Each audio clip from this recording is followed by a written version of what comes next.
ನಾಡಿನ ಜನತೆಗೆ ನಮಸ್ಕಾರ.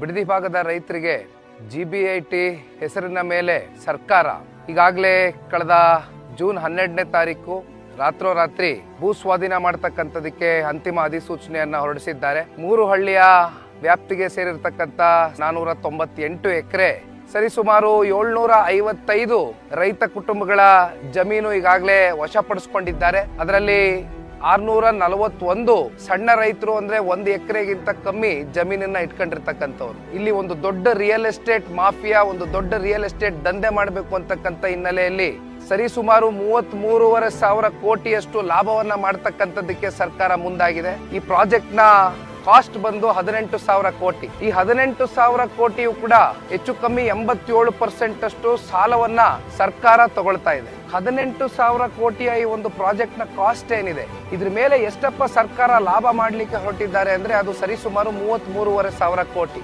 ರೈತರ ಹೊಟ್ಟೆ ಮೇಲೆ ಹೊಡೆದು ಒಂದ್ ಕಡೆ ರಿಯಲ್ ಎಸ್ಟೇಟ್ ಮಾಫಿಯಾಗೆ ಮತ್ತಷ್ಟು ಉತ್ತೇಜನೆಯನ್ನ ಕೊಟ್ಕೊಂಡು ಸರ್ಕಾರ ಯಾರಿಗೆ ಲಾಭ ಮಾಡಕ್ ಹೊರಟಿದೆ ಅಂತಕ್ಕಂಥದ್ದು ಇವತ್ತು ನಾವು ನೀವೆಲ್ಲರೂ ಆಲೋಚನೆ ಮಾಡ್ಬೇಕಾಗಿರ್ತಕ್ಕಂಥ ವಿಚಾರ. ಇವತ್ತು ನಾನು ನಿಂತಿರ್ತಕ್ಕಂಥ ಜಾಗ ಈಗಾಗಲೇ ಹಲವಾರು ಸೋಷಿಯಲ್ ಮೀಡಿಯಾ ಪ್ಲಾಟ್ಫಾರ್ಮ್ ಗಳಲ್ಲಿ ತಾವು ನೋಡಿರ್ತೀರಿ. ಹಿಂದೆಗಡೆ ತಿರುಗಿ ನೋಡಿದ್ರೆ ಸರಿಸುಮಾರು ಈ ಯೋಜನೆಯಿಂದ ನಮಗೆ ಹೆಚ್ಚು ಕಮ್ಮಿ 10 ಲಕ್ಷಕ್ಕೂ ಹೆಚ್ಚು ಗಿಡ ಮರಗಳು ಹಾನಿಯಾಗ್ತಕ್ಕಂಥದ್ದು ಬಹಳ ಸ್ಪಷ್ಟ.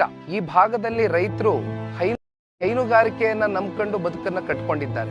5 ರಿಂದ 6 ಲಕ್ಷ ಲೀಟರ್ ಪ್ರತಿ ತಿಂಗಳು ಕೂಡ ಇಲ್ಲಿಂದ ಹಾಲನ್ನ ಉತ್ಪಾದನೆ ಮಾಡಿ ಜೀವನವನ್ನ ಸಾಗಿಸ್ತಾ ಇರ್ತಕ್ಕಂಥ ಸಾವಿರಾರು ಜನ ರೈತ ಕುಟುಂಬಗಳು ಇವತ್ತು ಬದುಕನ್ನ ಕಟ್ಕೊಂಡಿರ್ತಕ್ಕಂಥದ್ದು ನಾವು ನೋಡಬಹುದು. ಅಷ್ಟೇ ಅಲ್ಲ, 50% ಗಿಂತ ಹೆಚ್ಚು ರೇಷ್ಮೆಯನ್ನ ಬೆಳೀತಕ್ಕಂಥವ್ರು, ತೋಟಗಾರಿಕೆಯನ್ನ ಮಾಡ್ತಕ್ಕಂಥದ್ದು ಇವತ್ತು ಇಂಥ ಒಂದು ಬಡ ರೈತರ ಒಂದು ಹೊಟ್ಟೆ ಮೇಲೆ ಹೊಡಿತಕ್ಕಂಥದಕ್ಕೆ ಸರ್ಕಾರ ಏನು ಮುಂದಾಗಿದೆ. ಈ ನಾಡಿನ ಒಬ್ಬ ಜವಾಬ್ದಾರಿಯುತವಾದಂತ ಒಂದು ಪ್ರಜೆಯಾಗಿ ಇದೇ ತಿಂಗಳು ಮುಂದಿನ ವಾರ ಜೂನ್ 21ನೇ ತಾರೀಕು ಭಾನುವಾರದ ದಿನದಂದು ನಮ್ಮ ಭೂಮಿ ನಮ್ಮ ಹಕ್ಕು ರೈತರ ಪರವಾಗಿ ಒಂದು ಪಾದಯಾತ್ರೆಯನ್ನ ಹಮ್ಮಿಕೊಂಡಿದ್ದೇವೆ. ಇದು ಯಾವುದೇ ಒಂದು ಪಕ್ಷದ ಪಾದಯಾತ್ರೆ ಅಲ್ಲ, ಬದಲಾಗಿ ಪಕ್ಷಾತೀತವಾಗಿ ನಾವು ನೀವೆಲ್ಲರೂ ಕೂಡ ರೈತರ ಪರವಾಗಿ ಕೈ ಜೋಡಿಸ್ತಕ್ಕಂಥದ್ದು ನಮ್ಮೆಲ್ಲರ ಒಂದು ಜವಾಬ್ದಾರಿ ಆಗಿದೆ.